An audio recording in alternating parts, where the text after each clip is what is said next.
विज्ञान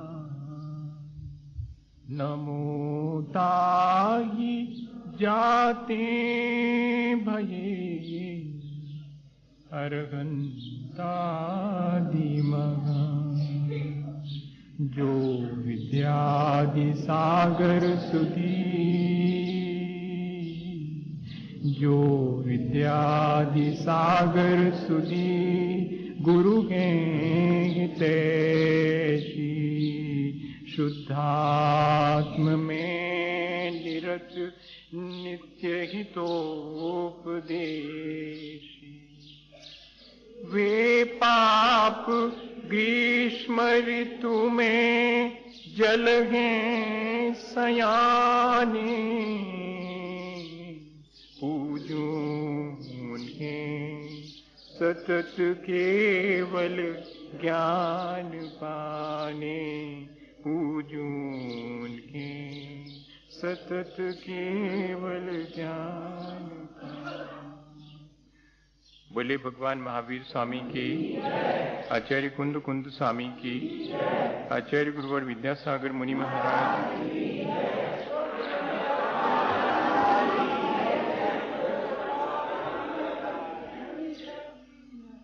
हम सभी लोग पिछले कई दिनों से एक ही बात पर विचार कर रहे हैं कि अपने जीवन को जो शेष रहा है रोज रोज हम कैसे और बेहतर बना सकें और अच्छे ढंग से हम अपने जीवन को आगे बढ़ा सकें, ताकि हमें फिर से इस संसार में ये जो जन्म मरण का आवागमन का दुख भोगना पड़ता है वो न भोगना। वास्तव में जीवन तो अनंत और सिद्ध भगवान का ही सबसे श्रेष्ठ है, जिनको कि जन्म मरण और कर्मों के बंधन से छुटकारा मिल गया है। हमारी भी भावना यही होनी चाहिए कि हमको भी जन्म मरण से और अपने कर्मों से छुटकारा मिले, लेकिन उसके लिए हमें कुछ प्रयत्न तो करना ही पड़ेगा, कुछ विचार भी करना पड़ेगा। दोनों ही चीजों का समन्वय यदि हम बना सकें तो हमारे जीवन में बहुत आसानी से हम उस ऊंचाई को छू सकते हैं। होता यह है कि हम लोग विचार कर लेते हैं, लेकिन उन विचारों के अनुरूप अपने जीवन में उनका क्रियान्वयन नहीं कर पाते, तो फिर वो विचार हमारे जीवन को जितना लाभ पहुंचाना चाहिए उतना लाभ नहीं पहुंचा पाते। इस पंचम काल में, या कि इसको कलयुग भी कहते हैं, तो कई लोगों का मानना है कि दो ही चीजें हैं अपने जीवन को अच्छा बनाने वाली, मतलब आसान। वैसे तो और बहुत सारे भी उपाय हैं, अपन उन सब पे विचार कर ही रहे हैं, लेकिन बहुत आसान उपाय है कि सत्संगति और भगवान का भजन। ये दो चीजें ऐसी हैं, इतनी आसान है। आप माला फेरने बैठो, कितनी देर, घंटे भर उकता जाएंगे। एक माला फेरने के बाद फिर लगेगा कि अब नहीं, अब मन नहीं लग रहा, मन यहाँ वहां। लेकिन भगवान की भक्ति करो, अगर भगवान की पूजा में लग जाओ ठाट बाट से अगर, तो सुबह का विधान शुरू हुआ और 4-4 घंटे तक विधान चलता है कि नहीं। अर्घ चढ़ाना है, चढ़ा रहे हैं आराम से, 2-2.5 घंटे तक बड़े आराम से भक्ति की जा सकती है, बहुत आसान। अच्छा, और दूसरी चीज, कोई पढ़ा लिखा हो तो वो स्वाध्याय कर सकता है, लेकिन बिल्कुल पढ़ा लिखा नहीं है, बुद्धू है।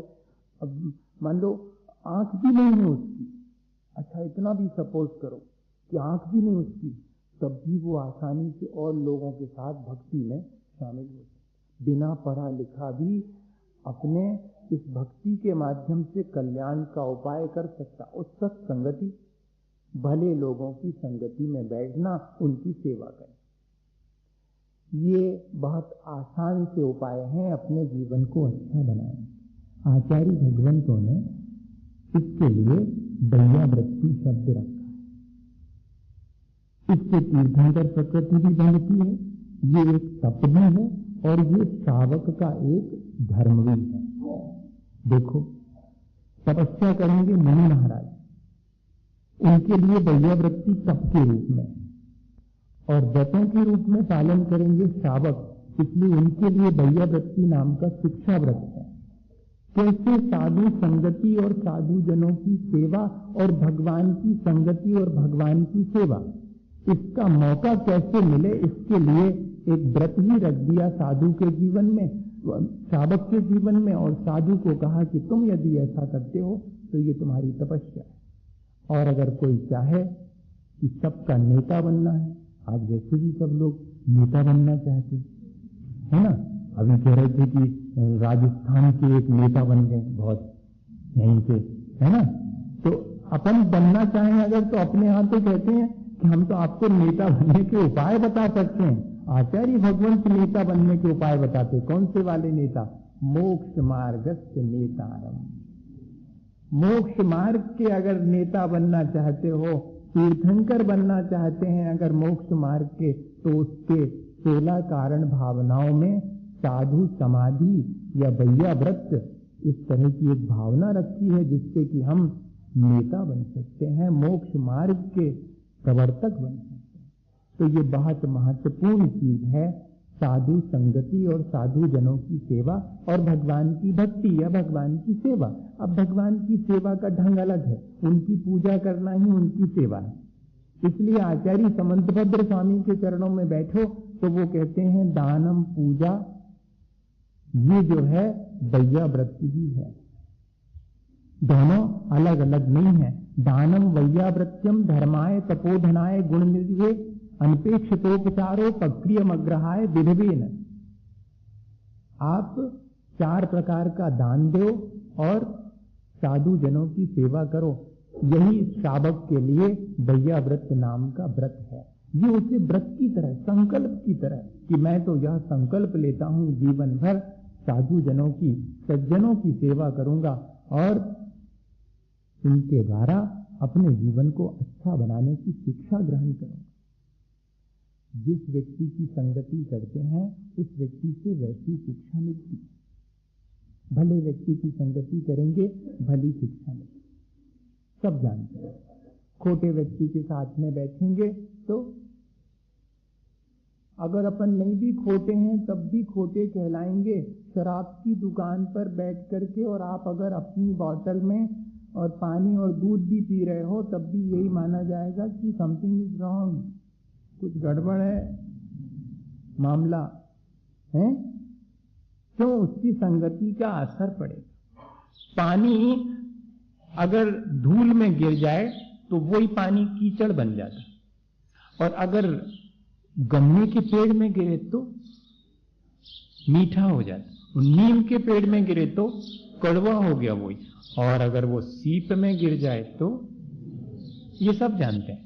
कितने बढ़िया से सबने बता दिया। हम तो सोच रहे थे हम ये कैसे को मालूम, सबको मालूम।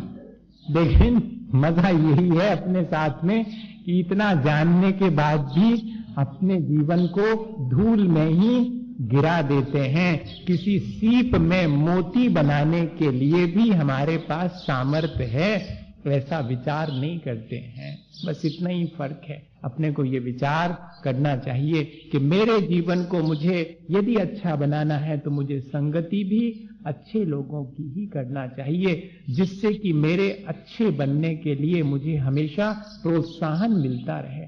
देखो, अगर आप उपवास करना चाहते हैं तो जिसने उपवास करा है उससे ही पूछना।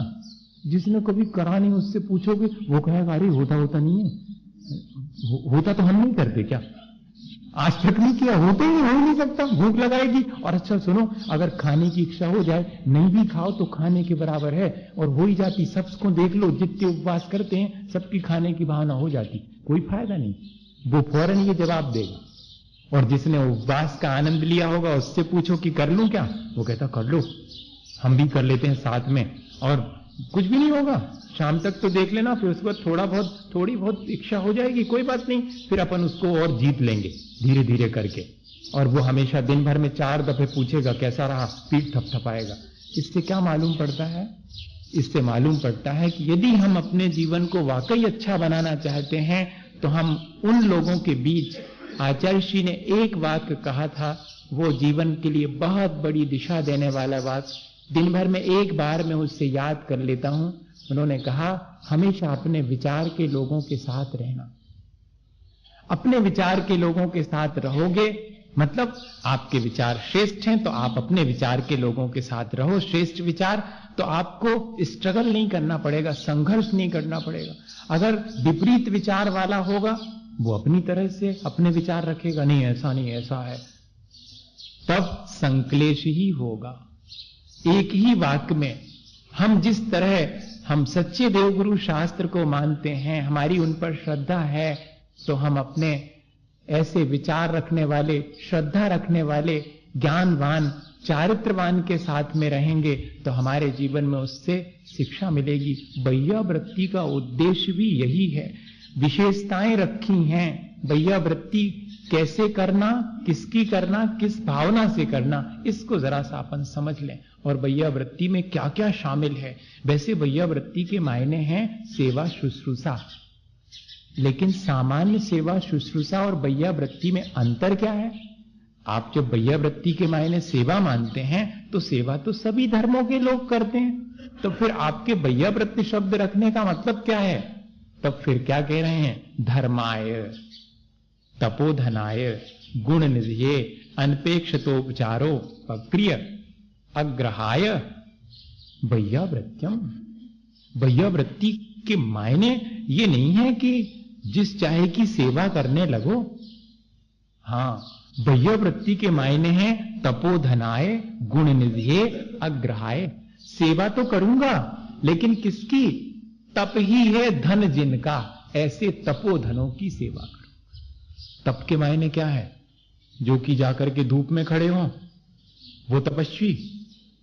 इच्छा निरोधा तपः, जिसने अपनी सांसारिक इच्छाओं को जीत लिया है वो तपस्वी है, उसकी मैं सेवा करूंगा। और गुण निधये, गुण कौन से हैं सबसे श्रेष्ठ? सम्यक दर्शन, ज्ञान, चारित्र, यही 3 गुण हैं। ये गुण जिसके पास में होंगे मैं उसकी सेवा करूंगा। और अग्रहाय, ग्रह त्यागी होना चाहिए। 3 विशेषताएं जिसकी हैं, देखो तो अच्छी बात अपन कर रहे हैं, उसकी तरफ ध्यान नहीं है, और एक सामान्य कोई व्यक्ति आके स्थान ढूंढ रहा है, उसकी तरफ ध्यान है। इतना कच्चा तो अपना ध्यान, अपना डिवोशन जो यही देखने में, मैं तो देखता रहता हूं, ऑब्जर्वेशन करना अपने को मजा आता है ऑब्जर्वेशन करने में, कि देखो अभी के अभी कितना कच्चा मन है। अच्छा, मेरा मन भी चला गया। ऐसा नहीं है कि आप ही का, अपन सबका। तब तो ये बात कही मैंने, अपनी वो बात छोड़ करके। इतना अपन का संस्कार है संसार का, व्यर्थ की बातों में, निरर्थक बातों में इतना आदत है चले जाने की, जो सार्थक है जीवन के लिए उसकी तरफ झट से मन नहीं जाता। इसी आदत को सुधारने बैठे हैं रोज रोज अपन, कि ये किसी तरह सुधरे तो कितनी मजबूती से हमारे साथ ये चीज जुड़ गई। 3 विशेषताएं जिसकी हों उसके चरणों में बैठकर उसकी सेवा शुश्रूषा करना। जो तपोधन है, सम्यक दर्शन, ज्ञान, चारित्र अर्थात रत्नत्रय से युक्त हैं, और अग्रहाय अर्थात जो ग्रह त्यागी हैं, ऐसे तपस्वी जनों की वैयावृत्ति काहे के लिए करना? धर्माय, धर्म के लिए, धर्म की वृद्धि हो इसके लिए। और एक विशेषता दी हुई है कि अपने स्वयं के जीवन में धर्म प्राप्त करने की भावना से। धर्माय, रत्नत्रय की सेवा कर रहे हैं ताकि मुझे भी रत्नत्रय की प्राप्ति हो। सेवा रत्नत्रय की करना है, लेकिन किस लिए करना है? मुझे भी वैसी ही श्रद्धा प्राप्त हो। देखो इनकी कैसी श्रद्धा है, देखो इनका कैसा ज्ञान है, जरा बैठे तो इनके चरणों में, जरा इनके पैर दबा देवें, थोड़ी श्रद्धा हमारे भीतर भी आ जाए, थोड़ा ज्ञान हमको मिल जाए। फ्री में मिल जाता है, हाँ, कुछ करना नहीं पड़ता। सेवा करने से आसानी से ये सारी चीजें प्राप्त हो जाती हैं। और फिर कह रहे हैं अनपेक्षतोपचार उपक्रिय। उपचार और उपक्रिय के बड़े अच्छे अर्थ दिए हैं। रत्न शापकाचार्य की अपेक्षा बता रहा हूं, अभी अपन इसमें भी देखेंगे समण सुत्तम में, क्योंकि वो संकलन ग्रंथ है, उसमें और भी ग्रंथों से संकलित करके लिखा है कि किस तरह की है। उसमें विशेष रूप से अतिथि संविभाग को महत्व दिया है। ये थोड़ा सा मैं भूल गया क्लियर करना, फिर अपन उसको करते हैं। बैया वृत्ति और अतिथि संविभाग दोनों बातें एक ही हैं। कहीं कहीं पर शावक के शिक्षा व्रत में अतिथि संविभाग रखा है, लेकिन सिर्फ एकमात्र समंतभद्र स्वामी हैं, बड़े दार्शनिक थे, बड़े फिलोसॉफिकल नेचर के थे। हाँ, उन्होंने भक्ति भी करी तो बड़ी फिलॉसफी के साथ भक्ति करी। तर्क संगत श्रद्धा, बहुत मुश्किल है तर्क संगत श्रद्धा होना। भोली भाली श्रद्धा तो होती है, लेकिन कोई तर्कवान व्यक्ति भी श्रद्धालु हो सकता और इतना मजबूत कि जो कहे कि प्रणाम करूंगा तो मेरी जिम्मेदारी नहीं है, भगवान प्रकट हो जाएं तो। हाँ, आप मेरा सिर जहां झुकाएंगे वहां भगवान पैदा हो जाएंगे, चाहे जहां झुकाने को कहो झुका दूंगा, लेकिन भगवान पैदा हो जाएंगे। और वाकई में जब उन्होंने सिर झुकाया था तो चंदा प्रभु भगवान प्रकट हो गए। ऐसी तो भक्ति उनकी। वो लॉजिक, वो कह रहे हैं कि अतिथि संविभाग की अपेक्षा बैया व्रत ज्यादा श्रेष्ठ है। सिर्फ उन्होंने ही अतिथि संविभाग की जगह श्रावक के लिए बैया व्रत नाम का एक शिक्षा व्रत रखा, क्योंकि बैया व्रत में सेवा शुश्रूषा भी शामिल है, अतिथि संविभाग में तो आहार इत्यादि दान की ही बात है। बैया व्रत में सेवा भी और दान भी, चारों प्रकार का दान भी और सेवा भी, इसलिए बैया वृत्ति शब्द ब्रॉड है। अतिथि संविभाग की चर्चा अपन इसमें से करेंगे कि किस तरह दान देने से हमारे जीवन में अच्छाइयां अपने आप आने लगती। देने से कोई चीज आ जाए, देखो तो उल्टा मामला है। ऐसा लगता है हम दे रहे हैं और हमारा जीवन अच्छा हो रहा है। हम तो सोच रहे थे कि ये चीजें हमारे पास आ जाएंगी तो हमारा जीवन अच्छा हो जाए। तो बैया व्रत में दो शब्द और रखे कि कैसे करना। उपचार, उपचार के मायने हैं मैं इनकी सेवा करूंगा तो मुझे यश और वैभव की प्राप्ति होगी, ऐसी भावना रख के नहीं करना। हाँ, मेरे चौके में पहले दिन आहार हो जाएंगे तो क्या मजा आएगा, फिर लोगों से कहूंगा देखा, ऐसी भावना नहीं। मुझे कोई यश नहीं चाहिए, न मुझे कोई वैभव चाहिए, और इतनी उपक्रिय अनपेक्षता, और मुझे मुनि महाराज से भी कोई मंत्र तंत्र इत्यादि नहीं चाहिए, न मुझे संसार से यश और वैभव चाहिए इस सेवा के फलस्वरूप, न जिनकी सेवा कर रहा हूं उनसे किसी प्रति उपकार की मेरे अंदर भावना है कि महाराज को अगर खुश कर लूंगा तो कोई एक मंत्र बता देंगे और लिख के दे देंगे और धरा नहीं तिजोरी में, और भर गई तिजोरी। हाँ, महाराज जी का नाम हमने सुना है, बहुत है, उनका बड़ा प्रभाव है, और वो अगर लिख करके कुछ दे दें और धर दिया अपन ने तिजोरी में तो कभी खाली नहीं होने वाली। ऐसी भावना से सेवा करने का कोई अर्थ नहीं। हाँ, न प्रतिदान न प्रति उपकार। इसलिए आचार्य भगवंतों ने और फिर कह रहे हैं विभवेन। विभवेन के मायने क्या है?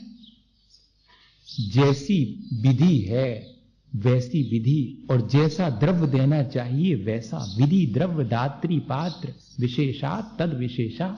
दान में विशेषता इसी से आएगी, इसलिए विभवेन। और इतना ही नहीं, अत्यंत उत्साह के साथ, समस्त वैभव के साथ, अर्थात दिखाने के लिए नहीं, समस्त वैभव के साथ। अर्थ ऐसा निकलता विभवेन नहीं, लेकिन ऐसा अर्थ नहीं निकाला आचार्यों ने। विभवेन अर्थात अपने उत्साह के साथ, अपने पूरे परिवार के साथ मैं दान की प्रक्रिया में शामिल हूं। और इतना ही नहीं, मैं जैसी विधि है, जैसा द्रव्य देना चाहिए वैसा मैं दूंगा। ये इतनी बातें बैया वृत्ति में शावक को ध्यान रखने की हैं। एक व्यक्ति नैनागिर में आए, हम उस समय क्षुल्लक बने ही बने थे, हमको कितना महीने भर भी नहीं हुआ होगा, और उनने पैर दबाए। रात का समय था, खूब देर तक वो दबाते रहे। अब हमने सोचा, 2-3 बार हमने हाथ से ऐसा किया कि बस मतलब, लेकिन वो और दबाते रहे। अब कोई बात नहीं, हमने कहा ठीक है कर लो, थोड़ी देर तो शांति मिली, फिर तो अशांति ही हो गई। कई बार ऐसा हो जाता कि ज्यादा दब जाए तो प्राण होने लगे, पहले दर्द नहीं हो रहा था और दबने से दर्द होने लगे, लेकिन अब झेलो, उसको भी सहन करना पड़ेगा। अब दूसरे दिन अच्छा, और पैर ज्यादा दब गए तो थकान सी आ गई, थकान आ गई तो निद्रा का भाव होने लगा। हाँ, दूसरे दिन जब वो आए तो हमने उनको इतना ही कहा। आज भी वो उस चीज को ध्यान रखते हैं, और वास्तव में ध्यान रखना चाहिए। बैया वृत्ति के मायने ये नहीं है कि मैं महाराज की ऐसी सेवा कर दूं जिससे महाराज को आराम लग जाए और वे सो जाएं। बैयावृत्ति के मायने ये है कि वे 2 माला और ज्यादा फेर सकें, आधे घंटे और धर्म ध्यान कर सकें, ऐसी सेवा कर दो। थक गए होंगे धर्म ध्यान करते करते, सवेरे से माला फेर रहे हैं, थोड़े पैर दबा दो जिससे कि और ज्यादा उनको सुविधा हो जाए। ये है विभवेन का अर्थ। विभवेन के मायने है जैसी विधि, जैसा द्रव्य, जैसी सेवा की प्रक्रिया है, जिससे कि सामने वाले का भी धर्म बढ़े, ऐसा ना हो कि वो और धर्म से विमुख हो जावे। महाराज को जो है बार बार आवश्यकता पड़ती है, अब वो नहीं कहते, गड़बड़ हो जाए, नहीं तो कोई समझेगा कि किसी दूसरे महाराज को क्रिटिसाइज कर रहे हैं। मैं तो बचना चाहता हूं, कान पकड़ लेता हूं, फौरन नहीं कहूंगा, अब वो मुड़ में आने वाला था। ऐसी सेवा नहीं करना, इससे आप समझ लो कोई भी चीज हो अपन उसको दूसरी तरह ले लें। कैसे कि आप रोज रोज आप अगर हाथ पर रसगुल्ला रखोगे, सपोज करो, गरिष्ठ चीजें रोज रोज, एक आध दिन अपने यहां बनती हैं जब पावन का दिन होता है। और महाराज जी तो रोज ही अतिथि हैं, महाराज तो रोज ही मेहमान हैं, जिसके घर में जाएंगे उसके यहां मेहमान है। और रोज अगर लुचई खान लगे, लुचई कहते बुंदेलखंड में पुड़ी को रोज अगर पुड़ी और मिष्ठान के भोजन होने लगे तो क्या स्थिति बनेगी? धर्म नहीं हो पाएगा। इसलिए श्रावक विवेक रखता है इस बात का कि मेरा द्रव्य इस तरह का मुझे देना है जिससे कि उनकी साधना और तपस्या बढ़े। मुझे जिद करके उनको ऐसी कोई चीज नहीं देनी जिससे वो अस्वस्थ हो जाएं या उनकी साधना में बाधा आ जावे। इतनी सावधानी रख, इसको कहते विभवेन। और विधि जिस तरह की वो चाहते हैं उस तरह की विधि पूरी श्रद्धा के साथ, पूरे विवेक के साथ, शिथिलता ना आवे। शुद्धि का जैसा विचार रखना चाहिए वैसा नहीं, अरे सब चलता है ऐसा नहीं। मैं अपनी तरफ से तो पूरी शुद्धि रखूं, मैं जैसी विधि है वैसा करूं। आहार की भी शुद्धि।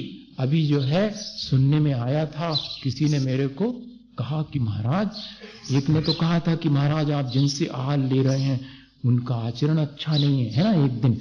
और एक और आया हमारे पास, महाराज चौकों में मर्यादा नहीं रहती। देखो, मतलब मैंने उसका अर्थ लगा लिया कि वो ये चाह रहे हैं कि किसी भी तरह से संकलेश तो हो ही नहीं रहो। हमने तो यही अर्थ लगाया, लेकिन फिर भी हम कहेंगे कि ये श्रावक का विवेक है कि वो अपनी मर्यादा का जो भी द्रव्य है वो सब मर्यादा पूर्वक ही देवे। जैसी साधु के योग मर्यादा है उसका ध्यान रखे। हम तो सबसे अच्छा ये मानते हैं कि हमें तो महाराज को आहार दान देना है, तो मैं तो जब तक महाराज के आहार दान दूं तब तक स्वयं भी शुद्ध भोजन करने का नियम। कितना बढ़िया हो गया। हमारा स्वयं भी जब तक महाराज को आहार नहीं दे दूंगा, मतलब जब तक महाराज के आहार नहीं हो जाएंगे तब तक मेरा भी शुद्ध भोजन का नियम। इस तरह से मैं स्वयं भी जब शुद्ध भोजन करूंगा तो महाराज के लिए तो अपने आप ही शुद्ध हो ही जाएगा। इस तरह ये सब चीजें बैयाव्रत में शामिल हैं। मैं अपने लिए नहीं कह रहा हूं कि आप ये सोचें कि अपनी व्यवस्थाएं बनवा रहे हैं, ऐसा नहीं समझना। ये अपने जीवन को अच्छा बनाने के लिए जो आचार्यों ने बैयावृत्ति रखी है उसका एग्जैक्ट मीनिंग क्या है ये अपन को समझना। हम लोग क्रिया तो करते हैं लेकिन उसको व्यवस्थित ना होने की वजह से जितना लाभ मिलना चाहिए उतना नहीं मिल पाता। अपन क्यों ना जब उस क्रिया को कर रहे हैं तो अगर इस तरह की सावधानी रख के करेंगे तो हमें उसमें ज्यादा लाभ मिलेगा। फिर एक गाथा और कह रहे हैं कि ये बात तो ठीक है कि किसकी बैयावृत्ति करना, क्यों करना, कैसी भावना से करना, विधि इत्यादि कैसी होना, ये तो बता दी, लेकिन इतनी ही बैयावृत्ति नहीं है। व्यापत्ति व्यपनोदः पदयोः संवाहनम च गुण रागात् बैयावृत्यम शिक्षा व्रतानि चत्वारि शिष्ठानि। ऐसा भी समंतभद्र आचार्य महाराज कह रहे हैं कि बैयावृत्ति में अकेला कोई सामग्री इत्यादि दान स्वरूप दे देना इतना ही नहीं है। दानम बैयावृत्यम, दान देना ही बैयावृत्त है। एक अर्थ ये बता दिया। फिर कहते व्यापत्ति व्यपनोदा। व्यापत्ति इति को अर्था विपत्ति। व्यापत्ति के मायने है दुख आ जाने पर। दुख आ गया, मान लो किसी साधर्मी पर, चतुर्विध संग, मुनि, आरिका, शावक, शाविका, इन पर कोई दुख आ जावे तो व्यापत्ति व्यपनोदा, उस दुख को दूर करने के लिए पदयोः संवाहनम च, अगर पैर इत्यादि भी दबाना हो तो भी वो भी शामिल है। और क्यों करना ऐसा? गुण रागात, मुझे उनके गुणों से अनुराग है इसलिए। नहीं तो अपने और भी लोगों के पैर दबाते हैं, वो तो मालिश करने वाले तो जिस चाहे के दबाते हैं, नहीं, उनका तो पेशा ही है वो। लेकिन अपन क्यों आ रहे हैं? अच्छा, क्या महाराज जी को इतने पैर में दर्द है कि कहीं चल करके आए हैं क्या 100-200 किलोमीटर? नहीं, वो तो बैठे ही बैठे रहते हैं, उनको चलना फिरना नहीं, फिर भी क्यों पैर दबा रहे हैं? अनुराग है। क्या करूं, लाओ तो महाराज थोड़ा पैर ही दबा देवें धीरे धीरे, जैसे आप, और थोड़ी देर बैठने, उस बहाने आपको छूने का अवसर मिल जाएगा, भगवान के स्पर्श करने का अवसर मिलता है अभिषेक के समय, वही भगवान की सेवा है। और मुनि जनों की सेवा का अवसर बैयावृत्ति में मिलता, वही उनके निकट आने का अवसर है। मां लोगों के लिए जब पूजा करते हैं भगवान के निकट बैठ करके तब, और जब आहार देते हैं तब निकट आने का अवसर मिलता। और पुरुष वर्ग के लिए तो साक्षात भगवान को स्पर्श करने और मुनि जनों को भी पैर इत्यादि दबाकर अपने परिणाम निर्मल करने का अवसर मिलता है। गदगद हो जाता है मन, अगर गुणों के प्रति अनुराग है तो, और अगर बेगार टाल रहे हैं तो बिल्कुल अलग बात है। अगर मन में कोई वैसी भावना है तो आनंद आएगा ही नहीं। जैसी भावना होगी उस तरह, इसलिए आचार्यों ने लिखा कि पैर इत्यादि भी दबाओ तो इस दृष्टि से नहीं कि मुझे कुछ मिल जाएगा, मुझे तो इनके गुणों से अनुराग है इसलिए मुझे सेवा करनी। ये दोनों चीजें इसमें शामिल हैं, ये आचार्य भगवंतों ने। और उसमें विशेष रूप से जो लिखा कि व्यापत्ति मतलब एक और अर्थ दिया है कि रोग जनित कोई पीड़ा इत्यादि हो जाए उस अवस्था में भी, और सामान्य रूप से भी, दोनों स्थितियों में। अब थोड़ा सा देखते हैं कि ये जो 4 प्रकार के दान की प्रक्रिया कही गई है, जिसको बैयावृत्ति माना गया है, वो किस तरह की है उसके बारे में भी थोड़ा। फिर अभी तो ये चलेगा अभी, क्योंकि श्रावक के गुण और फिर नवदा भक्ति, विधि, द्रव्य, ये सारी चीजें अपन एक बार डिस्कशन करेंगे कि एग्जैक्टली है क्या। जो प्रचलित है वो तो ठीक है, लेकिन आचार्यों ने किस तरह की चीजें लिखी थी, क्या हम उसमें जो कर रहे हैं उसमें और बढ़िया कर सकते हैं और उससे ज्यादा लाभ ले सकते हैं। हमको बहुत आश्चर्य होता कई बार कि देखो तो एक व्यक्ति भोजन कर रहा है, 1000 आदमी देख रहे, बताओ दूसरे के भोजन देखने में धर्म ध्यान है क्या? लेकिन आचार्यों ने ऐसी प्रक्रिया रखी है, इसके मायने कुछ तो बात है। भोजन करते देखने में भी धर्म ध्यान, अपना भोजन करना और अपने परिवारजनों को भोजन करवाना आर्थ ध्यान, और मुनि जनों को भोजन करवाना और उनका भोजन करते देखना धर्म ध्यान। इतने जल्दी आर्थ ध्यान से बचाकर हमें धर्म ध्यान में लगा ही दिया। वही सारी प्रक्रिया जो अपने बेटे को पंखा झलते हुए भोजन करा रहे वो, और एक तरफ जो है मुनि महाराज को पंखा झलते हुए भोजन करा रहे। पंखा झलना नहीं तो मतलब उनके प्रति श्रद्धा रख करके ऐसे कह रहा हूं मैं। तो दोनों में क्या फर्क है? एक व्यक्ति हमको मिले वहां पर गोटे गांव में, और वो बिल्कुल कामरेड समझते, कम्युनिस्ट, तो वो कामरेड थे। वो आने लगे धीरे धीरे करके, ऐसे ही बैठ जाते थे, चर्चा करने लगे। प्रणाम कभी नहीं किया उन्होंने। हमने कहा अपन को क्या फर्क पड़ने वाला, मत करो। लोगों को भी मगर यही लगता है कि इनने प्रणाम नहीं किया, पर फिर भी जब लोगों ने देखा कि महाराज सच्ची बात करते हैं, इनसे करने दो। 2 महीने के बाद एक दिन जो है उन्होंने कहा नमोस्तु स्वामी। अरे हमने कहा ठीक है, पहले भी जब आप नमोस्तु नहीं करते तब भी हम धर्म वृद्धि रस्तु कहते थे, और आपने नमोस्तु किए तब भी धर्म वृद्धि रस्तु, आपके धर्म की वृद्धि हो। उन्होंने जो बात मेरे से कही वो मैं कहना चाहता हूं। बोले महाराज मैंने 2 महीने तक आपको प्रणाम नहीं किया। मुझे लगता था कि आप लोग जो भी क्रियाएं करते हैं सब आर्टिफिशियल है, हाँ सब बाहर करते हैं, सहज भाव से नहीं करते। लेकिन अब हमको अनुभव हो गया कि नहीं, वो चीजें आपके बड़े सहजता से होने लगी। लेकिन एक चीज फिर भी मुझे खटकती है। मैंने कहा बताओ क्या चीज खटकती, मैं उसको भी सुधार लूंगा। बोले नहीं आपका काम नहीं है वो तो शावकों का काम। क्या हुआ? बोले आपकी आहार प्रक्रिया समझ में नहीं आएगी। क्यों? उसमें क्या मुश्किल है? महाराज हमको आश्चर्य होता है, हम रोज आपके आहार देखने जाते हैं, हम तो ऐसे आहार नहीं कर सकते। हमने कहा भैया आप बताओ तो, कुछ तो कहो, हमको समझ में नहीं आया कि क्या कहना चाह रहे हैं। बोले महाराज एक अम्मा अकेली 50 लोगों को आसानी से प्रेम से जिमा लेती है, और 50 लोग मिलके एक अकेले आपको नहीं जिमा पाते अच्छे से, हड़बड़ी बहुत मचाते हैं। कितनी बढ़िया बात उन्होंने कही। वे सब लोग एक दूसरे को धक्का मुक्की ना करके आर ध्यान ना करें, और धर्म ध्यान करने के लिए अगर चाहें तो उसी प्रक्रिया से धर्म ध्यान हो सकता है। ये बात उन्होंने मार्क की कि उस समय जैसा होना चाहिए 50 लोगों का मन, और जैसी प्रसन्नता और जैसे कोऑपरेशन, एक दूसरे को कोऑपरेट तो बहुत कम लोग करते हैं। वहां पर मैं दे लूं और काम खत्म, तुम दे पाओ चाहे नहीं दे पाओ, ये कोई नहीं कहता। ये आओ, ये तो आज ही आए हैं, पहले दिन, मैंने तो कल भी दिया था, आओ पहले तुम दो, पहले हम देंगे और ग्रास देंगे। इसमें क्या है? इसमें आर ध्यान है भैया। बहुत छोटी छोटी बात पे अपन चर्चा कर रहे हैं, बैठे प्रवचन नहीं कर रहे हैं, अपन चर्चा कर रहे हैं। हमने हमेशा यही कहा आपसे, इन छोटी छोटी चीजों पर बहुत बड़ी बड़ी आत्मा की चर्चाएं भी अपन कर सकते हैं, लेकिन छोटी छोटी चीजों में धर्म ध्यान हो सकता है। ऐसा सोचा आपने? अपने जीवन को ऊंचा उठाने के लिए ऐसे जहां हम चूक जाते हैं वहां हम संभाल लेवे तो जीवन अपने आप ऊंचा उठ जाए, भावनाएं अपने आप पवित्र हो जाएं।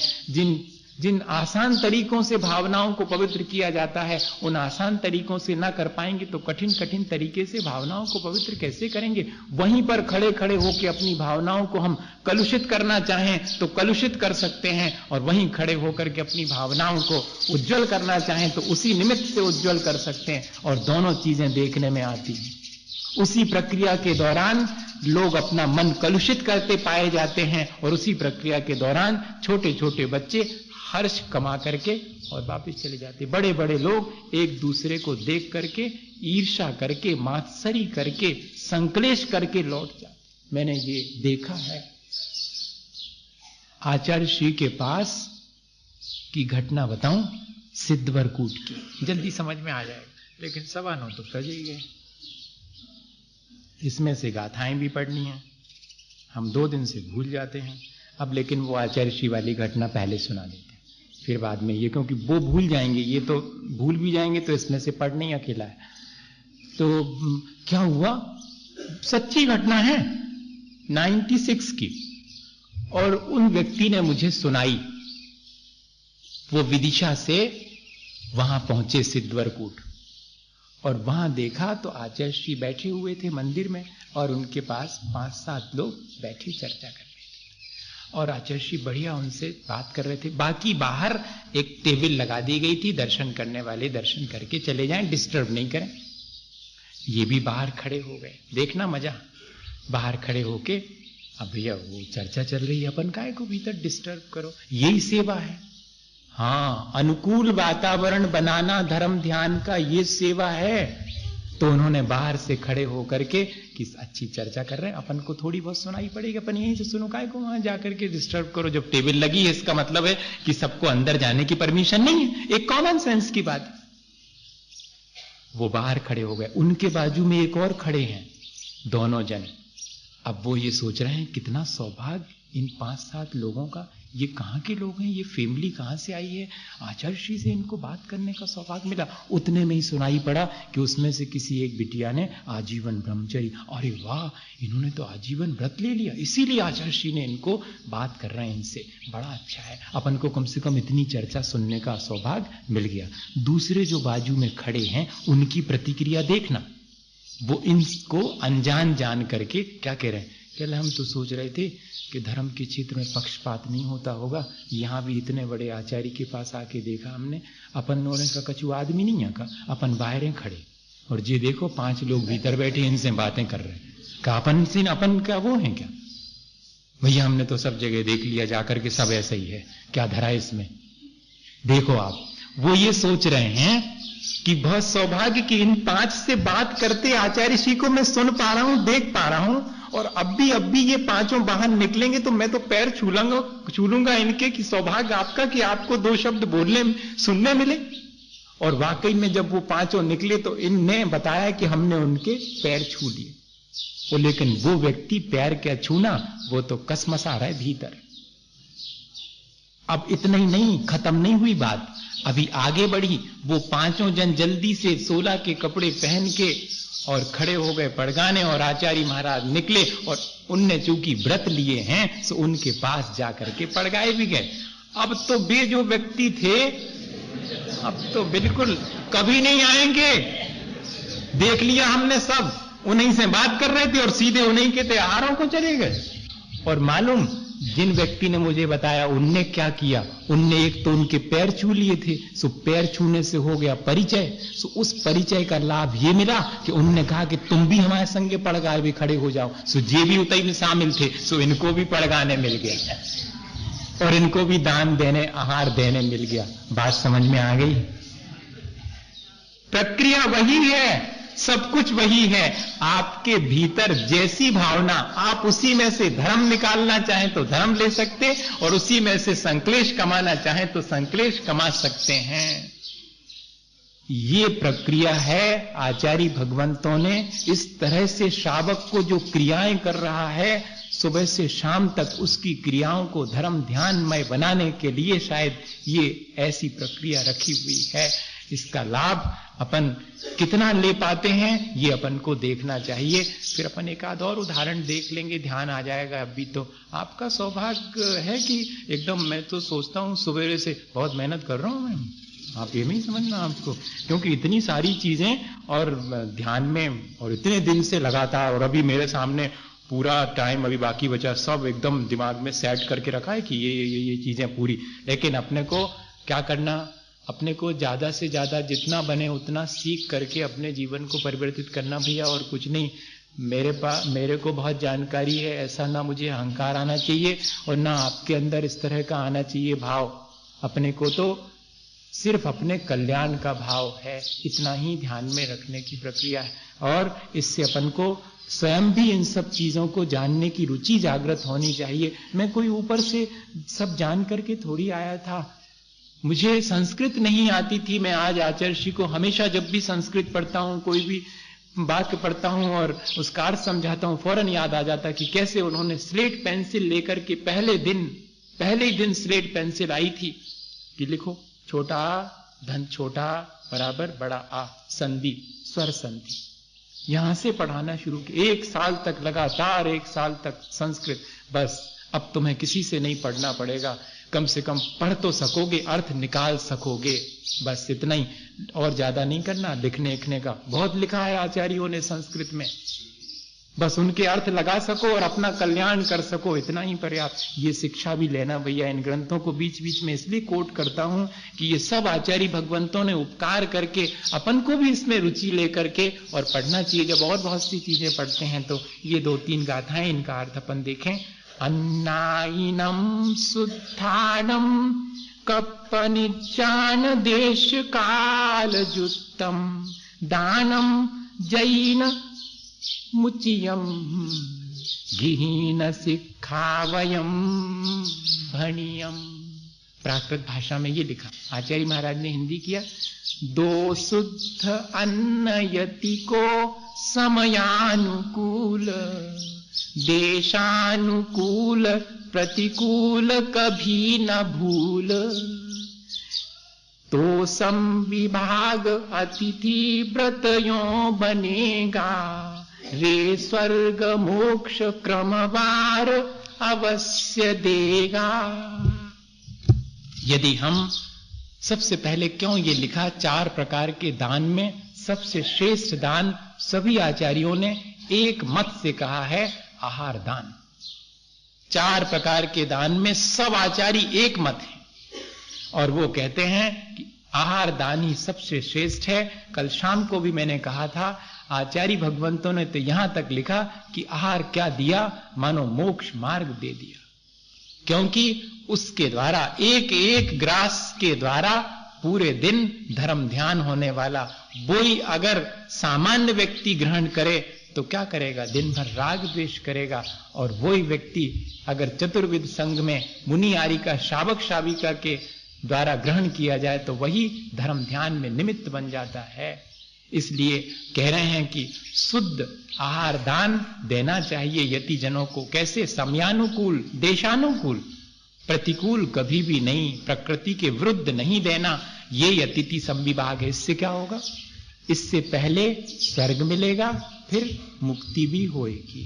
क्रमवार स्वर्ग और मोक्ष दोनों परंपरा से यह दान मुक्ति का कारण है। साक्षात भी कारण तो नहीं बनेगा, परंपरा से निर्वाण का कारण बनेगा, पुण्य का इससे अर्जन होगा। इस तरह यदि हम अपने जीवन में इस प्रक्रिया को और आगे बढ़ाएंगे, समझेंगे एक एक चीज। पर आज अपन ने यह समझ लिया कि हमें गुणों के अनुराग से सेवा करनी है और अपने गुण बढ़ाने के लिए सेवा करनी है, और सेवा की जो विधि है, प्रक्रिया है, उसके अनुरूप सेवा करनी है। और सेवा करते समय अपने परिणाम हमेशा टटोलते रहना है कि मैं अपने परिणामों को इतनी देर के लिए निर्मल कर पाया कि नहीं। आचार्य महाराज हमेशा कहते कि मुझे बहुत संकोच लगता है पैर दबवाने में। क्या दबवाना? रोज रोज बड़े बड़े लोग आते हैं, वो पैर दबाने लगते। कहते फिर ये सोच करके, मुझे तो आवश्यकता नहीं, पर ये सोच के कि इनका धर्म ध्यान होगा। इतने आधे घंटे यहां बैठे हैं, उतना आधे घंटे तो कम से कम धर्म ध्यान होगा, नहीं तो बाहर कहीं पान की दुकान पर या कहीं किसी बैठे हुए गप्पा सप्पा करते रात में, और क्या करते। और इस बहाने कम से कम उतना धर्म ध्यान, जैसी संगति करेंगे वैसा जो है हमें उसका लाभ मिलेगा। हमें कभी भी लेकिन ये भावना नहीं रखनी चाहिए कि इनसे हमें प्रति उपकार के रूप में कुछ मिले। अगर मांगना भी है तो क्या मांगेंगे? परिणामों की निर्मलता मांगेंगे, हमारा जीवन अच्छा बने, यही हम आपकी सेवा से चाहते हैं। एक बार कैसा हुआ कि वो क्या बोलते हैं, किसी व्यक्ति के यहां पर और बेटा नहीं था, तो उन्होंने भगवान से बहुत प्रार्थना करी, गुरुजनों से प्रार्थना करी कि भगवान हमको बेटा हो जाए। हमको इतनी उम्र हो गई, हमारी 50-60 साल के हो गए, अभी तक हमारे पुत्र ही नहीं हुआ। हो जाता ऐसा, और ऐसा संयोग देखो उनके किसी साता कर्म का उदय आ गया होगा, जिसकी वजह से उनके पुत्र हो भी गया इतनी उम्र के बाद भी। अब देखना, लेकिन पुत्र तो हुआ, पर उसकी दोनों आंखें रोशनी से विहीन थीं, अंधा हुआ।